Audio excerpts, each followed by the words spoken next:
Hello, my name is Meredith Nato. I'm excited to pitch to you today. I really hope to be working with your company. I've admired a lot of films that you've produced. The title of the film that I'm pitching to you is going to be called Sticks and Stones. It's a drama, and we're hoping to inspire a lot of people from this true story about bullying. Similar stories would be others such as Cyberbully and the new movie in theater, Bully.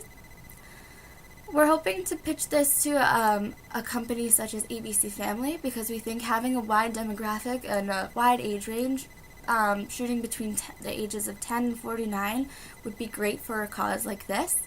And our audience is mainly females. That's only because our protagonists and antagonists are females. So we're hoping to have a very wide range of viewers for this film. But basically the concept of this story is after the past is brought into the present, Kristen Gallos is a recent college graduate student and decides to reach out to the girl that she once picked on. However, during her search, she ends up discovering what her hurtful words caused for a young girl's future. My characters are Kristen Gallos, who is the protagonist of our story. We watch her grow up and we follow her through life. However, she's not a victim. In this sense, the audience seems to be following the antagonist, since she is ultimately the person who causes Anna K. Holmes so much pain. Kirsten seems to revert backwards, becoming part of the problem of bullying and by getting caught up in it before maturing to attempt to prevent it. Anna K. Holmes is the victim of bullying and our antagonist. Anna represents the type of girl who beats to her own drum, and she runs through the woods, pretends to be a horse, and feeds her goats and chickens. She lives on a small family farm. Kirsten isn't quite used to a friend as outgoing as Anna, but she learns to relax and have some fun before the influence of her friends changes her. Scott Gallos is Kirsten's brother and another victim of bullying. Kirsten watches as Scott is picked on, but learns in her youth and attempting to cease the fire, but only fuels it. It ultimately is Scott's words of wisdom that steer Kirsten into the direction of finding with Anna later on in life. The other characters would include Lynn Gallos, who is Kirsten's mother and an onlooker of the situation. She contributes to the small town setting by knowing all the right people and creating a short friendship between Anna and Kirsten. Sue K. Holmes is Anna's mother, who in the end suffers the terrible loss of losing a child. So the story begins, like I said, in a small rural town. It follows the life of Kirsten Gallo as she learns the lesson of bullying in her past. This town is a place where people grow up, get married, and seem to move no more than 5 miles from where they previously lived. So, Kirsten's mother, Lynn, runs into an old friend from high school, who has a daughter who is Kirsten's age.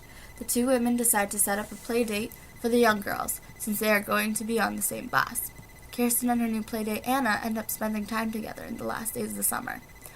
But Anna is quite different from Kirsten. Anna chooses to break the ice by introducing Kirsten to her pet frog, who she feeds mice to. This makes a very odd first impression on Kirsten. So she's a little conflicted on how she feels about Anna. So she ultimately, takes the side of what other kids think of her rather than her own opinions on her, which contributes a lot to her character. As the first day of school arrives, the children climb on board the school bus. Kirsten, like many young children, absorbs her surrounding atmosphere like a sponge.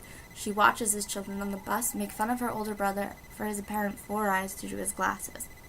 She fights back, but being a small girl with bows in her hair doesn't seem too intimidating. As they leave the bus, Scott reprimands Kirsten for trying to stick up for him, since it is even worse for him after his little sister is his only protection. Kirsten is unable to understand this by the end of Act 1. So ultimately, her view of bullying is that if she tries to help, it only gets worse. So she hesitates. But during another bus ride, Kirsten's newest and interesting friend, Anna, is ultimately made fun of for her boyish haircut and smelling like her small farm animals. Kirsten isn't unfamiliar to the world of bullying, but doesn't really know how to protect Anna or try to let it slide. Instead of sticking up for her friend, she lets the bullying take place and watches as Anna cries as she exits the bus. As time passes, Kirsten begins to absorb and listen to the things the other children say to Anna on the bus. She begins to distance herself from Anna, the girl who smells like animals, and she finds a new group of friends. This ultimately ends up hurting Anna even more, since she now has a limited amount of friends, and this gives the other kids more to pick on her for.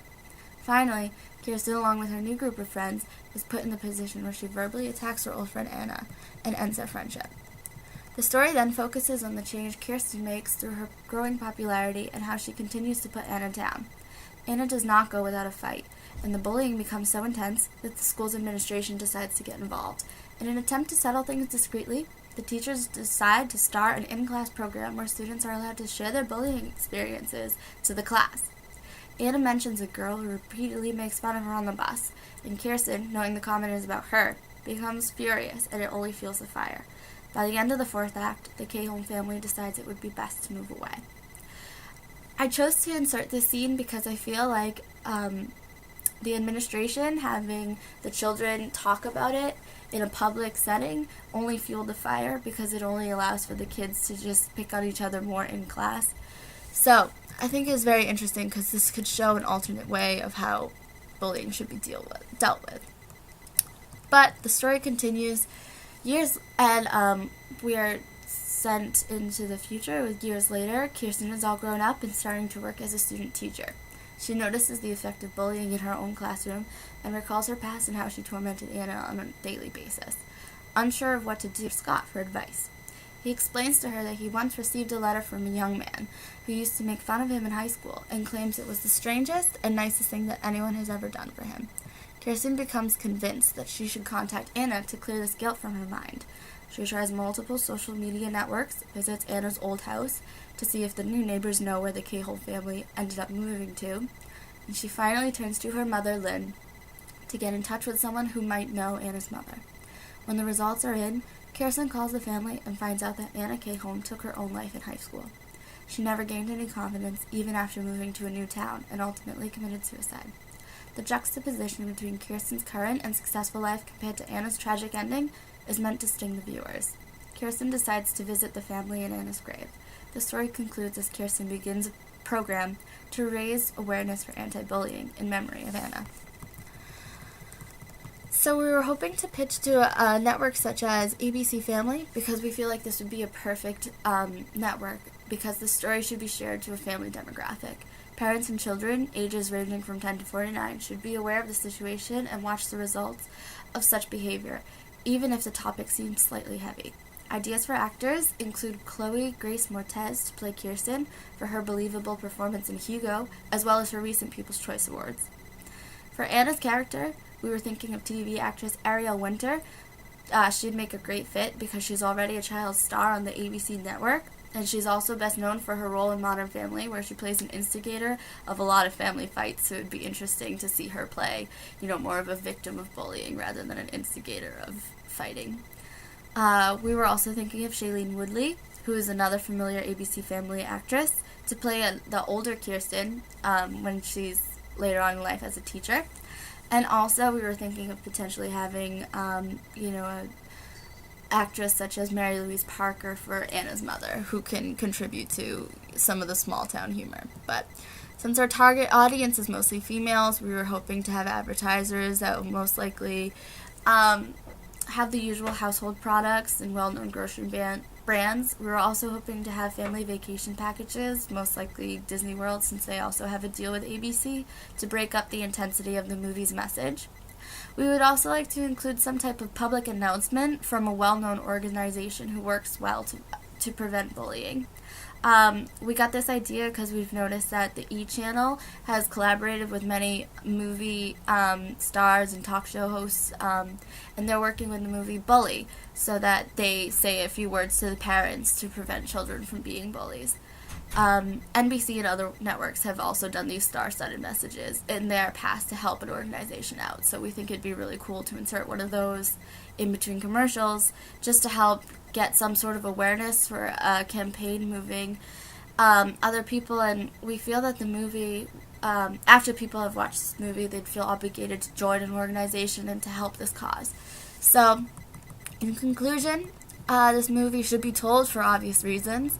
It is a problem that hits home even in the smallest and rural towns. Being told from the perspective of the typical antagonist of a bullying tale provides a different spectrum to this type of story. The audience is watching Kirsten change and become part of the problem. In a way, it allows the audience to relate to this dilemma in society because many more people could have been a piece of the problem rather than a victim of the problem. The victims in this issue are outnumbered in many cases, so addressing the greater number of people involved in this situation could potentially hit home. Many movies that have been made to prevent bullying follow the victim of bullying, so we think that the sympathy and awareness has grown for the victims of bullying, but at the same time, this is a new tale in which we're telling about the onlooker who's not taking a stand, which I think is a very relatable character for a large audience. Growing awareness for such a cause has also begun to circulate in the media, claiming that bullying is one of America's most insidious epidemics, making now the best time to launch this type of story. I would like to conclude this pitch by reminding you that the genre of the TV film began by addressing the disease of the week. This story is a story that prevents the epidemic of today that is right at our doorsteps. Bullying is a problem that can be fixed with growing awareness and constant attention, and by creating a movie that addresses such an issue, we are doing our part to help such a great cause. So thank you for listening, and I hope you enjoyed this pitch.